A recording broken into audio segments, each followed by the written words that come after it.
गांव के एक पुराने मिट्टी के घर में बरसात की ठंडी शाम को जब हवा खिड़की से सीटी बजाती हुई भीतर आ रही थी और दादी चारपाई पर बैठकर ऊन बुन रही थी, तब उसकी नन्ही पोती आरू खेलते खेलते दादी की गोद में आकर जिद करने लगी कि मुझे बड़ी वाली कहानी सुनाओ।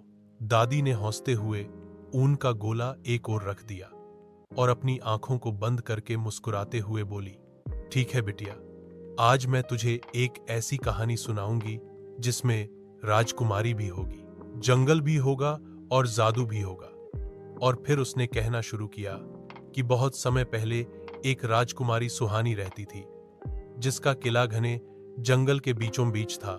लोग उसे बहादुर और दयालु कहते थे। लेकिन एक दिन गांव पर काले बादल छा गए, सूरज की रोशनी गायब हो गई और हर जगह डर का माहौल फैल गया। लोग कहते थे कि यह किसी बुरे जादूगर का श्राप है और कोई इसका सामना नहीं कर सकता। लेकिन राजकुमारी सुहानी ने हिम्मत नहीं हारी और अकेली जंगल के अंधेरे रास्तों पर चल पड़ी। चलते चलते उसने देखा कि एक नन्ही चिड़िया घायल होकर गिर पड़ी है। उसके पंख टूट चुके हैं और वह उड़ नहीं पा रही है। राजकुमारी ने तुरंत उसे उठाया, पत्तों से पट्टी बांधी और अपने हाथों से उसे खाना खिलाया। कई दिन उसकी देखभाल की और जब वह चिड़िया फिर से उड़ने लगी तो अचानक उसने इंसानी आवाज में कहा, राजकुमारी, तुम्हारी दया ही असली जादू है।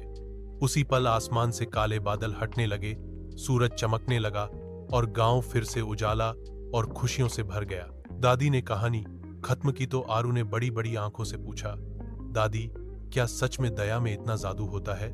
दादी ने उसके सिर पर हाथ फेरते हुए कहा, हाँ बिटिया, दया और मेहनत से बड़ा कोई जादू नहीं। अगर तू किसी की मदद करेगी तो तेरी अपनी जिंदगी